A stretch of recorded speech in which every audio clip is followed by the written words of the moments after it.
नमस्कार, मैं शिव नारायण शर्मा भ्रष्टाचार विरोध जागृति अभियान की तरफ से मैं आज यहाँ पर मिस्टर भगवान दास इनके साथ खड़ा हूँ। कौन है ये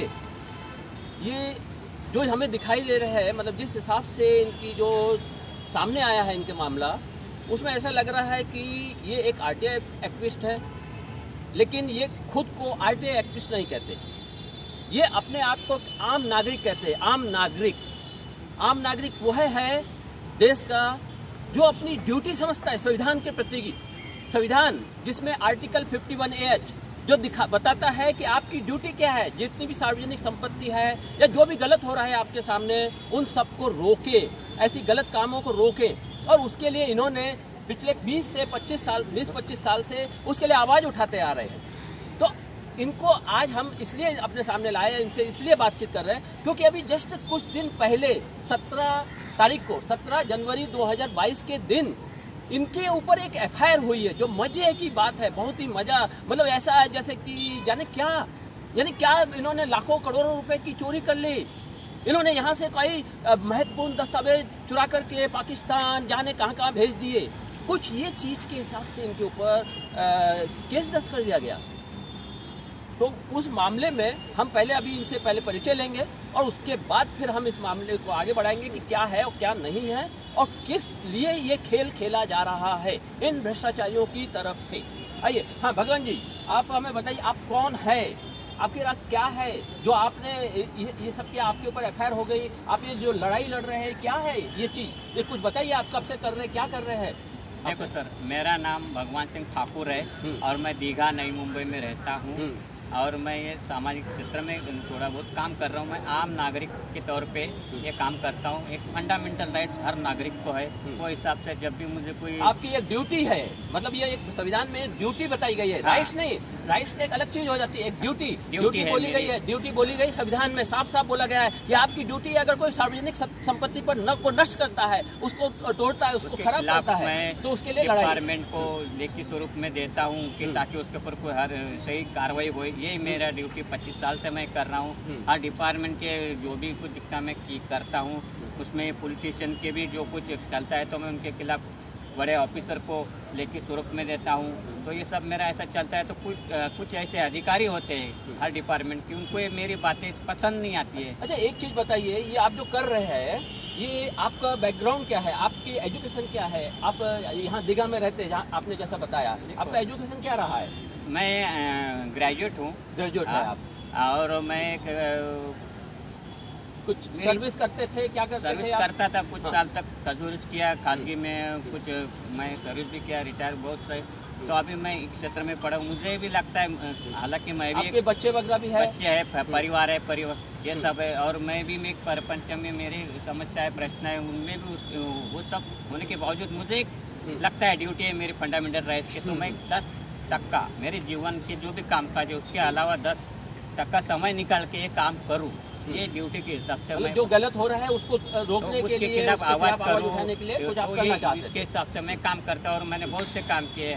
कभी पॉलिटिशियन में जो डिपार्टमेंट में गलत काम होते हैं उसके खिलाफ मैं लेखी स्वरूप में पुरावे के साथ देता हूँ। लेकिन ये पुलिस डिपार्टमेंट के कुछ लोग ऐसे हैं, उनको पसंद नहीं आता है। अभी ट्रैफिक डिपार्टमेंट नई मुंबई का, उसमें भी बहुत इलीगल काम चल रहा है, उसके खिलाफ भी मैंने कई लिखी दिया है। लेकिन ये बड़े बड़े ऑफिसर उसके खिलाफ नज़रअंदाज करते हैं और ये गुस्सा आता है उनको, ये आदमी क्यों ऐसा कर रहा है, हमारे रास्ते में क्यों आड़ा आ रहा है। इस वजह से ये एक उनका षड्यंत्र है, गेम है मेरे खिलाफ जो गेम किया। ये जो अभी जो हुआ है इस मामले में बताइए, ये कहाँ से शुरुआत हुई है ये चीज़? देखो, उसके लिए अभी मैं जो ड्यूटी करता हूँ, इस हिसाब से मैंने एक आरटीआई डाला था। एक आरटीआई डाला था, कब डाला था, किस लिए डाला था? अभी शायद नवंबर में डाला था मैंने, नवंबर में। ये आरटीआई है, इसको हम उसमें दिखाएंगे वीडियो में। ये आरटीआई मैंने डाला था, इसका सवाल जवाब दिया है मुझे एसीपी के मार्फत से।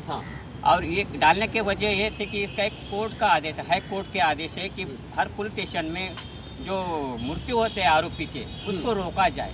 हर पुलिस स्टेशन का कामकाज में जो इलीगली चलता है वो दिखना चाहिए, पारदर्शिता, ट्रांसपेरेंसी, सब आम पब्लिक को दिखना चाहिए, उसका ये मतलब है। हाँ, मतलब ये हाई कोर्ट का आदेश है कि भाई तो उसका ये उल्लंघन हो रहा है इस पुलिस स्टेशन में, मतलब उसको छुपाया जा रहा है और मुझे गुना दाखिल कर। हालांकि इनकी गलती है, हालांकि कोर्ट ऑफ कंडक्ट जो होता है गुना दाखिल, वो इस पुलिस स्टेशन के खिलाफ हो सकता है, ये उनको डर सता रहा है। इस वजह से मेरे को आरटीआई कार्यकर्ता आपने ये जो आरटीआई डाली थी, आरटीआई किस पर्पज पे डाली थी? आपने कुछ वहाँ पर जो भी, जैसे सुप्रीम कोर्ट का अभी आदेश निकला है, एक नया आदेश है कि 18 महीने तक आपको सीसीटीवी कैमरे हर एक पुलिस स्टेशन के हर कोने में लगा के रखने हैं, जिसका पूरा रिकॉर्ड 18 महीने तक रखना है।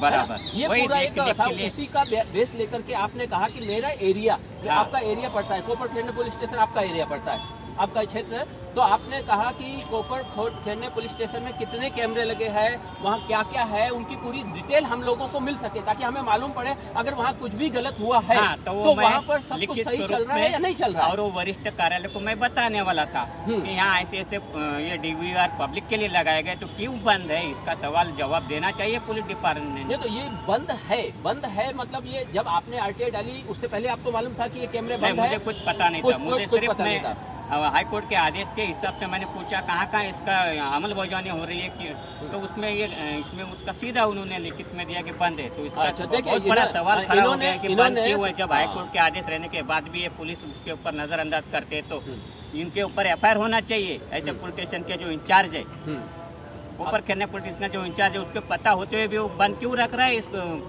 कैमरे को, तो वो प्रदीप पीदार नाम का जो अधिकारी है उसके ऊपर एफआईआर होना चाहिए। वो होने वाली है, आगे इस बात पर सवाल होने वाले हैं, उसके ऊपर सवाल होने वाले। अभी मुझ पर एफआईआर हुआ वो बात बड़ी नहीं है मेरे लिए, वो तो सवाल जवाब होने वाले, कोर्ट में उसका हियरिंग होगा, सवाल जवाब होने वाले। लेकिन उसके बाद अगर कुछ हुआ तो ये सवाल मेरा कायम रहने वाला। अगर मुझे कुछ हुआ तो भी मैं सवाल करूँगा कि ये प्रदीप पीदार ने इतना बड़ा गुनाह किया तो उसके ऊपर एफआईआर क्यों होता नहीं। ये बहुत बड़ी गुनाह है, क्योंकि ये हाई कोर्ट के आदेश होने के बावजूद भी कैमरे बंद रख रहा है, कितना बड़ा। तो यही आवाज़ उठाने के लिए मैं वहाँ गया, उसका इंस्पेक्शन करने के लिए। मुझे एक नागरिक के तौर पे पूरा फंडामेंटल राइट्स है, ड्यूटी है मेरी, और उसका जवाब देने के पहले वो डर गया एक प्रदीप पीदार नाम की कि मुझे कल एक्शन हो सकते। इस डर के वजह से एक आम आदमी तो उसने मेरे पे एफआईआर किया।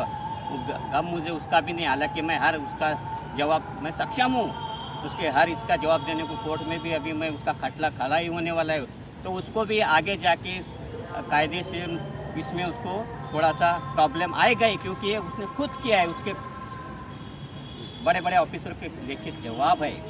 तो ये कैमरे के ऑर्डर है, तो उसके बावजूद वो कर रहे हैं, तो एफआईआर दाखिल तो प्रदीप पीदार पर भी होना चाहिए, वो भी गुनहगार है। इसके माध्यम से मैं आपको बता रहा हूँ। यहाँ पर देखिए इन्होंने क्या काम किया, सुप्रीम कोर्ट का एक ऑर्डर था, वो ऑर्डर के हिसाब से हर एक थाने में, हर एक थाने के हर जगह, हर एरिया में कैमरा लगा होना चाहिए, कोई कैमरा कोई जगह बचनी नहीं चाहिए। तो इन्होंने, क्योंकि पुलिस थानों में सब जगह भ्रष्टाचार हो रहा है, देश में बहुत भ्रष्टाचार है, ये अगर भ्रष्टाचार नहीं होता या ये जो अपराध नहीं हो रहे होते तो फिर हम लोगों को किसी को एनजीओ बनाने की या किसी को ये आरटीआई डालने की या इसकी कोई ज़रूरत नहीं पड़ती। तो उसको दूर करने के लिए कि कैमरे जब लगे हैं या नहीं लगे, एक थाने में कुछ गलत हो रहा है या नहीं हो रहा, उसकी जानकारी बाहर आनी चाहिए। तो बाहर आने के लिए वो कैमरे सुप्रीम कोर्ट ने खुद लगवाए हैं, तो वो सुप्रीम कोर्ट के वो आदेश का उल्लंघन तो नहीं हो रहा, उसको देखने के लिए इन्होंने आरटीआई लगाई थी। और वहाँ पर मालूम पड़ा कि 10 कैमरे आपको क्या जवाब दिया गया वहाँ से? वहाँ पर 10 कैमरे लगे हुए हैं, हाँ। लेकिन डीवीआर नहीं होने की वजह से वो कैमरे बंद है। मतलब ये देखिए कि एक थाने में ये काफ़ी पहले से बॉम्बे हाई कोर्ट के ऑर्डर है, इसमें 2014-2015 से ऑर्डर पड़े हैं कि कैमरे हर एक जगह लगे होने चाहिए, मगर यहाँ पर सुप्रीम कोर्ट का भी ऑर्डर आ गया और अभी भी कैमरा यहाँ पर नहीं है कोपर खेरने थाने में, जिसकी जवाबदारी सीनियर की बनती है। जो सीनियर ने नहीं लगाए, अब उसके खुद जो जवाब दिया है उसमें उसने खुद कहा कि 10 कैमरे लगे लेकिन वो खराब है। क्यों खराब है? क्योंकि वहाँ डीवीआर नहीं है। अब डीवीआर नहीं है तो ये क्यों नहीं है और कौन सा कैमरा लगा है? और फिर आपने जो फोटो लिए, इन्होंने एफआईआर करी आपकी फ़ोटो की, आपने कैमरे की वो रिकॉर्ड मांगी थी, 10 कैमरे खराब, इन्होंने बता दिया। अब आप उधर फ़ोटो लेने गए, फ़ोटो लेने का मकसद क्या था आपका? फ़ोटो लेने का मकसद यही है, जब सुप्रीम कोर्ट के ऑर्डर में लिखा है कि कौन सी जगह पे कौन से टाइप का कैमरा लगना चाहिए, कौन से कंपनी का लगना चाहिए, डिटेल लिखा है, उसकी मैं इंस्पेक्शन करने गए और सचमुच वहाँ पे उस टाइप के कैमरे लगे हैं कि नहीं। कोई भी अपने मन से वहाँ कैमरे कोई भी प्रकार के लगा नहीं सकते, तो उन्होंने वही ढंग का उन्होंने नियम का पालन किया कि नहीं किया, इसलिए मैंने फ़ोटो निकाला हर कैमरे का, और मुझे उतना राइट है फ़ोटो निकालने का। अभी इनकी क्या कमजोरी है पता नहीं, उन्होंने क्यों मेरे ऊपर एफआईआर किया। आपको राइट है या नहीं है ये तो एक अदालत है, वो लोग तय करते हैं। चलो ठीक है ना, लेकिन आपका मकसद क्या था? मकसद यही है फोटो निकालने का। देखो मैं बता रहा हूँ, फोटो निकालने का मकसद यही है कि उस ऑर्डर उन्होंने झूठ बोला या सच बोला? हाँ। उन्होंने सही कैमरे जो बता रहे हैं हमें लगाए या नहीं लगाए? लगाए ना। हाँ। तो वही देखने के लिए उन्होंने 10 बोला कि सचमुच 10 की गिनती में कैमरे है क्या नहीं, तो उसके लिए मुझे फोटो कैमरे में निकाल के और वरिष्ठ को बताना है ये 10 कैमरे नहीं 11 हो रहे क्यों 8 हो रहे, यह बताने के लिए मुझे हर कैमरे का फोटो निकालना जरूरी था, इसलिए आपने वो निकाले। और वो कैमरे का कौन से कंपनी का लगा ये भी मुझे देखना था, क्योंकि बाहर अभी भी पैसेज में जो गलत ढंग से कैमरे, वो भी प्रूफ है मेरे पास। क्योंकि बाहर पैसेज में एक ही कंपनी के एक ही प्रकार के लगना चाहिए, तो वहाँ अभी भी ऐसे कैमरे लगे जो अलग कंपनी का है, एक अलग कंपनी का है। ऐसे कैमरे है नहीं कि उन्होंने पूरा इलीगल काम किया है वहाँ पर। अब ये भी बातें सामने आएगी और उसके खिलाफ वो प्रदीप केदार के खिलाफ एफआईआर जरूर होनी है और उसके खिलाफ जरूर वो फाइट होने वाली है। ये प्रदीप केदार ने मतलब ये साफ हो गया कि इनके पास जो आरटीआई से जवाब आया था उसके अनुसार वहाँ कैमरे खराब थे, वो तो एक कंटेम किया है इन्होंने, सीनियर ने, प्रदीप जी क्या नाम है? देखो कैमरे खराब नहीं थे, जानबूझ के अगर वो बंद रखते, कैमरे खराब है उन्होंने जवाब नहीं दिया। मैं स्पष्ट करना चाहूँ कैमरे खराब नहीं है, ऐसा जवाब सिर्फ बंद है। बंद रखने का कारण क्या है? कुछ वजह से इन्होंने जानबूझ के भी रखे होंगे, ये मेरा सवाल है। बराबर। अभी इसमें जो खराब होना है अलग बात है, तो खराब हुआ तो उन्होंने ऐसा लिख के वरिष्ठ को भेजना चाहिए, उनकी जवाबदारी है प्रदीप केदार की। वो बंद है, इसका बंद होने के बावजूद भी तूने लेटर दिया क्या? ये मेरा सवाल है प्रदीप केदार को। बराबर। अभी यहाँ पर जो चीज लिख के दे रहे हैं, एसीपी भी लिख के दे रहा है, एसीपी क्यों नहीं कार्रवाई कर रहे हैं प्रदीप केदार के ऊपर? जब एसीपी बोलता है इसके ऊपर कार्रवाई करो, ये एसीपी का आदेश है। और दूसरी बात मैं ये भी बताना चाहता हूँ, और मैंने ऐसा कौन सा बड़ा किया कि बहुत बड़ा इन्होंने 50 लाख का माल पकड़ा है, और बहुत आरोपी फरार था, बाहर से पकड़ के लाए। ऐसी कामगिरी जब होती है तब प्रेस नोट किया जाता है, डीसीपी एसीपी बाहर पत्रकार परिषद लेते तब वो बात। और मैं एक आम नागरिक, जो मुझे कोई पहचानता नहीं, कोई मुझे पहचानता नहीं, आम नागरिक हूँ, और उसके बावजूद इन्होंने प्रेस नोट निकाला है। मुझे इस पर ऑब्जेक्शन है और मैं पूछूंगा ये कौन से बेस पे इन्होंने, कौन से अधिकार से प्रेस नोट निकाला है? मैंने ऐसा कौन सा बड़ा काम किया और आपने मुझे प्रेस नोट निकाल के मेरे नाम के आगे माहिती अधिकार कार्यकर्ता लिखा? ये बहुत बड़ी गलती की है प्रदीप केदार ने, और उसको इसका सवाल का जवाब आगे वो कटघरे में खड़ा होने वाला है। जैसा आज मुझे कटघरे में खड़ा किया, कल मैं उसे कटघरे में खड़ा करने वाला हूँ। एक जवाबदार नागरिक है वो, एक जवाबदार खाकी ड्रेस पहनने वाला एक बड़ा अधिकारी, उसने इतनी बड़ी गलती की, ये सब सामने आने वाली कल के दिन में। ये मेरे फाइट करने का एक मकसद रहेगा, क्योंकि मुझे गुनाह किया उसको मुझे कोई बड़ी बात नहीं। कल मैं बाहर आऊँगा, कुछ भी हो, वो व्यासपीठ है, न्यायालय, उसका निर्णय देने वाला है। जो भी होगा उसका मुझे मान्य है, लेकिन इसने जो गुनाह किया वो छुपने वाला नहीं। उसके खिलाफ भी मैं चाहे जेल में रहूँगा, ये भी बात सुन लो, अगर मुझे शिक्षा भी हो तो भी मैं इसके खिलाफ बाहर से भी इसके खिलाफ एफआईआर करने वाला हूँ। ये बात प्रदीप केदार ने ध्यान में रखना है। जिसका मतलब तो कायदे से बड़ा नहीं है, हर एक व्यक्ति को कायदा लागू है। ये मेरा, मैं दुनिया को दिखा दूंगा, समाज को दिखा दूंगा ये पुलिस वाले कैसे रहते हैं। उन्होंने तो अपने मस्ती में कर दिया गुनाह दाखिल, लेकिन उसका जवाब कल कायदे में उसको देना है। ये प्रदीप केदार के लिए मैं आपके माध्यम से बता रहा हूँ कि आप वहाँ तक उसको भेजो। उसने कितनी बड़ी गलती की है, आज शायद वो एक अलग नशे में है ठाकुर क्या। और जब भी मैंने ऐसा करने के बाद मेरे अच्छे लोग उनको समझाने गए, जाने दो ऐसा कुछ, तो उनको सामने ऐसा बोलता है कि मैंने एक ऐसे गुड्डू पहलवान को सीधा किया तो ठाकुर क्या चीज़ है। ऐसा बोलने से उसका मकसद ही पूरा हो गया कि इसके दिल में कितना खोटा काम है, कितना कुटिल हेतु है, उस वजह से उसने मेरे ऊपर किया। तो ये बोलना भी गलत है, मतलब वो बेकायदेशीर बोला है, कायदे के बाहर जाके बोले। ये साबित हो गया कि जो कोपरखैरने पुलिस स्टेशन के सीनियर है, उन्होंने कंटेम्प्ट किया है सुप्रीम कोर्ट का, बॉम्बे हाई कोर्ट का। वहाँ पर कैमरे लगे होने चाहिए थे, जो बराबर चालू हालत में होने चाहिए थे। उन्होंने खुद लिख कर दिया है कि यहाँ पर कैमरे बंद अवस्था में है। बंद अवस्था में है, इसका मतलब उनका कंटेम्प्ट साफ साफ है, जिसके ऊपर कमिश्नर को और सुप्रीम कोर्ट को, हाई कोर्ट को कार्रवाई सीधे सीधे करनी चाहिए। अब एक प्रश्न यहाँ पर पैदा होता है, एक बच्चा होता है छोटा, भूख लग रही है उसको, अगर वो ब्रेड चोरी करता है तो क्या उसको हम सजा दे देंगे? आज इन्होंने इस चीज का, अगर इन्होंने वहां पर फोटो खींचा है इनका मकसद फोटो खींचने का, अगर कोई बड़ा मकसद होता कि ये फोटो यहाँ से खींचकर पाकिस्तान को भेज देंगे, यानी जासूसी कर रहे हैं या किसी को क्रिमिनल को भेजेंगे जिससे वहाँ पर बहुत बड़ा हंगामा कर दिया जाएगा उस थाने में, तो बात अलग थी। 4 फोटो इन्होंने निकाले उस कैमरे के, जिस कैमरे में वो कैमरा नाइट विजन का है या नहीं है या कुछ भी है। क्यों इन्होंने किया, उसके मकसद को समझना होगा। हम इनको हम ये नहीं कह रहे कि क्या बोलते ये सही है या ऐसा होना चाहिए, इस बात को हम नहीं वो कर रहे, क्योंकि ये सारा काम जो भी है, कैमरे अगर ख़राब है, सही है, किस कंपनी के है, कहाँ कहाँ लगे हैं, ये सारी जानकारी हम आरटीआई से उनसे मांग सकते हैं। हमें खुद हक नहीं है वहाँ पर जाकर के हमें लेने का, ये इसके लिए हम बिल्कुल एग्री है। लेकिन ये चीज़ एक व्यक्ति को रोकना, जो जिस तरीके से उसको समझा करके भेजा जा सकता था कि सर आप जो कर रहे हो आप ऐसा मत कीजिए, हम आपको इस तरीके से ये चीज़ें दे सकते हैं। उनके सामने इन्होंने कैमरे लिए। आपने जब ये आप फोटो ले रहे थे तो कभी किसी ने रोका आपको वहाँ पर फोटो लेते समय? नहीं, किसी ने रोका वहाँ पर पुलिस वाले मौजूद थे? मैं जब एंट्री मारते थे बाहर का जो फोटो लिया, तब मेरे पास में एक मारी नाम का पुलिस कर्मचारी में था, उसके समक्ष में मैंने लिया और उसको पूछा कि साहब है क्या।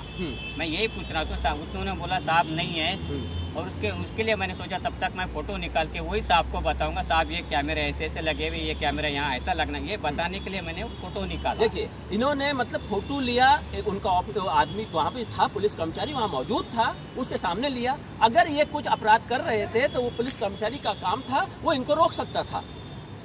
अगर इनको रोकता तो ये आगे और फोटो नहीं लेते, वो इनको समझा सकते थे कि भाई आप ये फ़ोटो मत लीजिए, हम आपको ऐसे ही दे देंगे या इसकी जो भी जानकारी चाहिए हम दे देंगे। लेकिन उन्होंने ऐसा नहीं किया। ये क्यों नहीं किया, इसको समझने की ज़रूरत है। इसका मकसद ये लग रहा है कि ऐसे लोगों को हम किसी तरीके इनकी गलतियों को दबाएं। कितने बड़े बड़े अपराधी छूट रहे हैं, भ्रष्टाचार हो रहा है, क्या इनके थाने में सारे जितने भी केसेज हैं वो सब सॉल्व हो गए? क्या उन लोगों ने उनको पकड़ लिया? या ये देश में से भ्रष्टाचार सब चीज़ें खत्म हो गई, सारे अपराध खत्म हो गए? अब यही एक अपराध रह गया पकड़ने के लिए एक अपराधी को। इन्हें समझना है इस थाने को। हमें वो चीज़, जैसे एक बच्चे ने ब्रेड चोरी कर लिया तो क्यों करा, उसने उस चीज़ को ख़त्म करना है, उसकी भूख को ख़त्म करना है। आज इन्होंने अगर वो कैमरे की फ़ोटो ली तो उसका कारण क्या था उसे समझना चाहिए था और उसको समझ करके उसका निदान करना चाहिए था और इनको समझा करके कि आगे से ऐसा ना करें, इस मैटर को ख़त्म करना चाहिए था। लेकिन एक ऑफिसर ने जिसने मतलब जिसकी जवाबदारी थी, जो कर सकता था, उसने नहीं किया। जो नज़र आता है कि वो ऑफिसर समाज के लिए काम नहीं कर रहा है, वो अपनी जेब भरने के लिए काम कर रहा है, वो भ्रष्टाचार को पनपने के लिए काम कर रहा है। वो ऐसे भ्रष्टाचारी, ऐसे एक्टिविस्ट, हम इनको कह सकते हैं, एक्टिविस्ट कह सकते हैं इनको, भले ये अपने आप को कहें कि हम आरटीआई एक्टिविस्ट नहीं है या ये चीज़, लेकिन जो भी समाज के लिए काम कर रहा है, जो भी अपनी ड्यूटी समझ के काम कर रहा है, वो एक एक्टिविस्ट ही है। और उसके लिए हमें सबको आगे बढ़कर उन्होंने गलती अगर की है उसको उनको समझाया जा सकता है, उसकी गलती को हम सपोर्ट नहीं कर रहे, लेकिन इस प्रकार से एक एक्टिविस्ट जो अच्छा काम कर रहा है उसके मनोबल को तोड़ने का काम नहीं करना चाहिए किसी। अच्छा, इसके बाद जब आपका ये हुआ था, एफआईआर हुई थी, तो आप भी वहाँ पर पहुँचे थे, आप साथ में थे या आपके साथ कौन था या जब ये सब हुआ है पूरा मामला? नहीं, उस समय में मेरे साथ एक और सहकारी था, तो उनको बाद में ये किया था, तो कुछ नहीं किया, खाली मुझे ही पकड़ा गया। मुझे मतलब आपका मोबाइल भी रख लिया है उन्होंने? मेरा मोबाइल जब्त किया और रख लिया बाद में, अभी भी उनकी ताबे में है वो मोबाइल। आपने क्या किया, कितने फोटो लिए हैं कुल? मैंने कुल 4 फोटो लिए हैं। 4 फोटो, मतलब इन्होंने कुल 4 फोटो लिए हैं, इनका मोबाइल उधर रख लिया गया है। उस मोबाइल में फॉरेंसिक रिपोर्ट के बाद ही आपके कई उसमें दस्तावेज होंगे, कई चीज़ें होंगी मेरे अंदर। उसमें प्राइवेसी है, मेरी खुद की कागजी है, तो उसके ऊपर भी उन्होंने गलत काम करके वो भी ओपन करके देखा है, वो भी उनके ऊपर एक कलम लागू हो सकता है, ये मेरे हिसाब से। यहाँ पर होना ये चाहिए था, इनका मोबाइल से चेक करके, इनके बहुत सारे कागज थे, नहीं 4 फोटो थे, 5 फोटो थे, एट ए टाइम का उस टाइम का ले करके इमीडिएट उस चीज़ को डिलीट करके या इनसे लिखा पढ़ी करवा कर कि भाई ये फोटो है, इसके लिए एग्री है, अगर एग्री होते हो तो हम आपको आपका मोबाइल दे देते हैं। लेकिन पुलिस ने खुद इनका मोबाइल को जब्त किया 4 फोटो के बावजूद। उनके दूसरे मैटर को, दूसरी जो उनके गुप्त जो अपने खुद की मतलब हाँ वो चीज़ों को उन्होंने वो करने की कोशिश की है ना, इस टाइप का। तो अगर वो दस्तावेज या कुछ भी गायब होता है तो वो सब जिम्मेदार उस ऑफिसर की जिम्मेदारी बनती है उस सब चीज़ के लिए। तो ये एक उससे भी बड़ा गुनाह है उस ऑफिसर का इस मामले में। अच्छा, आपका नाम क्या है? मेरा नाम बुद्ध प्रकाश दिलबाग है। आप इनको कब से जानते हैं? मैं इनको कम से कम 12 साल से जानता हूँ। 12 साल से। आपने कभी इनके साथ कुछ, यानी इन्होंने कभी गलत किया या कभी ऐसा लगा कि इन्होंने कुछ ऐसा कर रहे हैं कि जो समाज के लिए खतरा है, या कुछ ऐसा अपराध किया है जो इनके ऊपर इस तरीके से बिना किसी उसके FIR कर दी गई? नहीं, मुझे तो ऐसा कभी हुआ नहीं, लगा भी नहीं है, क्योंकि मैं जब से एक इनको जानता हूँ, वो एक मेरे नज़र में एक आइडल है मेरे। बराबर। उनका जो काम है, जो यहाँ की जो व्यवस्था है, उनके खिलाफ जो वो लिखते हैं, जो बात करते हैं, उसमें तमाम युवकों को एक नया ऊर्जा मिलती है कि सिस्टम से कैसा फाइट करने का। बराबर। इनके माध्यम से मैं खुद, मेरे और कोई साथी, हम इनसे सीखते हैं कि सिस्टम से कैसा फाइट करना है हमें। बराबर। ये जहाँ पे अभी ये जो वारदात हुई है, पुलिस स्टेशन में जो वारदात हुई है 17 तारीख को, 17/1/2022 को, वो FIR जो है, एक मेरे हिसाब से जानबूझ के, एक सोची समझ के, ये नवी मुंबई के तमाम जो RTI कार्यकर्ता है, जो इनके माध्यम से या ऐसा सिस्टम से फाइट करना चाहते हैं, उन सभी लोगों को, उनको एक सबक देना है कि हम लोगों ने RTI कार्यकर्ता के खिलाफ एक FIR दर्ज की, और उसकी उन्होंने प्रेस नोट निकाल के पूरे नई मुंबई के RTI कार्यकर्ता रहे या सिस्टम में फाइट करने वाले कोई भी आम नागरिक हो, उनके ऊपर पुलिस प्रशासन का किस तरह से दबाव रखने का है, इनका इस FIR के माध्यम से एक उनका हेतु है। और जहाँ तक कि आपने मुझे पूछा कि भगवंत सिंह ठाकुर एक कैसे आदमी है, वो एक नागरिक, और उन्होंने अपने महाराष्ट्र सरकार या महाराष्ट्र के कोई भी प्राधिकरण हो, हर प्राधिकरण में, चाहे पुलिस स्टेशन हो, सिडको प्रशासन हो, महापालिका हो या MRDC हो, हर प्राधिकरण को उन्होंने अपने कलम के और अपने अधिकार के माध्यम से जो महसूल रहता है, उन्होंने महसूल दिया है, और भ्रष्टाचार की जितने भी कामें हैं, वो भ्रष्टाचार को उन्हें रोक लगाई है। इतना मैं उनके बारे में जानता हूँ। अभी फिलहाल तो इतना ही कह सकता हूँ कि इनके ऊपर जो भी FIR बनी है, वो पूरी तरह से एक इनको फंसाने की साजिश है। मतलब ये मैं आपको बता सकता वो हूं। होनी नहीं चाहिए थी, करना नहीं चाहिए था एक्चुअली उनको, यानी, लेकिन इनको सिर्फ दबाने के लिए इनका आवाज दबाने का है, जबकि इसका कोई मकसद ही नहीं था। इसका कोई मकसद ही नहीं ये था। कलम जो लगाए हुए ये पूरी तरह से बेबुनियाद कलम है। मतलब इसमें किसी प्रकार का कोई, इनका कोई मकसद तो सिंपल सा था कि भाई यहाँ पर जो हो रहा है वो कैमरे है, वो कैमरे उस क्वालिटी के लगे नहीं लगे, या जहाँ पर कैमरे लगने चाहिए वहाँ लगे नहीं लगे, यही सब इनका मकसद था। इनका मकसद कोई गलत नहीं था इस चीज में, और इस चीज के ऊपर इनको थोड़ी सी डांट फटकार लगा करके छोड़ देना चाहिए था, खत्म कर देना चाहिए था मैटर। इनके मोबाइल को इनका ले लेना, ये सब चीजें साफ साफ दिखा रहा है कि ये जो कोपर खेलने के सीनियर है बिल्कुल भ्रष्ट है। इनका काम है ऐसे लोगों को, जो एक्टिविस्ट है, जो लोग चलते भ्रष्टाचार के खिलाफ आवाज उठा रहे हैं, उनकी आवाज को दबाना है इनका मकसद। ये साफ नजर आ रहा है। तो हम चाहेंगे सभी लोगों से, पूरे देश से, सभी एक्टिविस्टों से कि ऐसे मामले में इन लोगों को मतलब रोके। तो कुछ और कहना चाहेंगे तो कहिए, जो भी आप कहना चाहते हैं, बस हम खत्म करते हैं इस चीज को। मैं ये मैसेज देना चाहूँगा, ये मेरे पे जो FIR हुआ उसके बारे में तो मैंने जो भी है वो उसके ऊपर कोर्ट में फैसला होने ही वाला है, लेकिन उसके बावजूद जो FIR करने के बाद ये नई मुंबई पुलिस ने जो प्रेस नोट निकाली है वो बहुत मेरे हिसाब से गैर कानूनी है। अभी उन्हें लगता होगा हम जो कर रहे हैं हमारे सही ढंग से कर रहे हैं, लेकिन इसका जवाब उन्हें आगे देना है। कानून के हिसाब से मैं उसके फाइट करने वाला हूँ। और उसके बावजूद वो बता रहे हैं कि RTI एक्टिविस्ट से, मैंने ऐसा कोई प्रमाण पत्र नहीं है, मेरे पास कोई ID नहीं दिया है पुलिस वालों को कि मैं RTI एक्टिविस्ट हूँ। तो उसके बावजूद वो मेरा ऐसा पद लगा रही है, बहुत मेरा बदनामी हो रही है, इसमें मेरा चरित्र खराब करने की कोशिश ये प्रदीप पीदार नाम का अधिकारी कर रहा है। उसके लिए मैं उसके खिलाफ कानूनी कार्रवाई करने वाला हूँ। तो ये काम गलत है। FIR किया वहाँ तक ठीक है, उसके बावजूद ये सब पत्रकारों को बताता है फ़ोन करके पर्सनली कि इसका बातमी बनाओ हर एक। लेकिन यहाँ के पत्रकार भी बहुत समझदार है, सबने इसका न्यूज़ बनाई नहीं, खाली 2 लोगों ने कुछ बनाई, उन्होंने भी कुछ गलत ढंग से इसमें लिख दिया। जितना प्रेस नोट में लिखा है उसके बावजूद उन्होंने गलत ढंग से लिखा है। कुछ पत्रकारों ने मेरे बारे में, ऐसे 2 लोगों ने, बाकी किसी ने बहुत से पत्रकार यहाँ के नई मुंबई के समझदार है, उन्होंने ये प्रेस नोट के हिसाब से कुछ किया और बाद में अलग से कुछ किया नहीं। और कुछ लोगों ने तो उन्होंने प्रेशर डाला है, हर एक को प्रेस नोट भी नहीं कर रहा है, पर्सनली व्हाट्सएप पे भेजने का क्या अधिकार है ये प्रदीप पीदार को। प्रदीप पीदार खुद के व्हाट्सएप से पत्रकारों को मेरे बारे में बोल रहा है, ये प्रेस नोट भेजता है, इसको कौन से अधिकार से इसने प्रेस नोट पर्सनली पत्रकार को भेज सकने का अधिकार है इसको? ये सब बातें वरिष्ठ के लेवल से होना चाहिए, मेल पे जाना चाहिए, ये प्रोसीजर है। तो खासगी मोबाइल पे अगर तू पर्सनली भेज रहा है, तेरे मोबाइल से, तुझे अधिकार क्या है? ये मेरा सवाल है प्रदीप पीदार को। ये भी गलत काम है। एफआईआर तो ठीक है, यहाँ तक ठीक है, उसका फैसला उसका मैं करने वाला हूँ फाइट कायदे में, लेकिन ये जो कर रहे हैं उसके बावजूद भी मेरी बदनामी की, मतलब मैं बता रहा हूँ मेरी बदनामी कैसी की जाए, ये कोशिश उसके बावजूद भी हो रही है।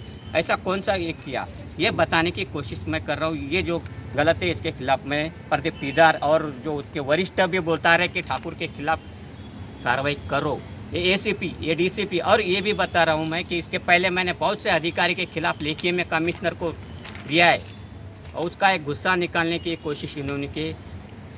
तो ये ऐसा भ्रष्टाचारी जो अधिकारी है उनके खिलाफ तो मैं लड़ने ही वाला हूँ। ये जो आप कोशिश कर रहे हैं कि इसको दबा रहे आरटीआई एक्टिविस्ट लिख के हम भी, तो ये ऐसा समझ में इसमें नहीं रहना चाहिए। प्रदीप पीदार ने कल जाके आप भी इसमें कटघरे में खड़े रहने वाले हो, ये ध्यान में रख के आप ये वो करना है वो कर सकते हैं।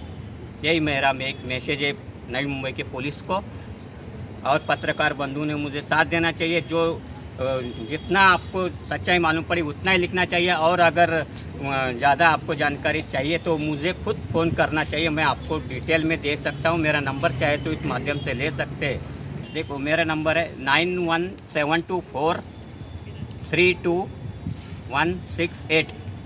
फिर से दोहराता हूँ 9172432168। इस नंबर पे कोई भी पत्रकार प्रेस वालों ने मुझसे पहले, आप बैलेंस रखो बातमी का, एक तरफी मत दो, ये मेरा कहने का मतलब है। बातमी आप लगाओ, मेरे पे एफआईआर हुआ लगाओ, पूरा फ्रंट पेज पे लगाओ, फ्रंट लाइन पे लगाओ, उतना मैं एक आदमी हूँ, कम से कम फेमस तो हो जाऊँगा। भले ही गलती से मुझे होने दो, उससे मुझे गम नहीं है। लेकिन उसके बाद जो पुलिस वाले कर रहे हैं, प्रेस नोट निकाल रहे हैं, कौन से हैसियत से प्रेस नोट निकाले, सवाल मेरा ये है।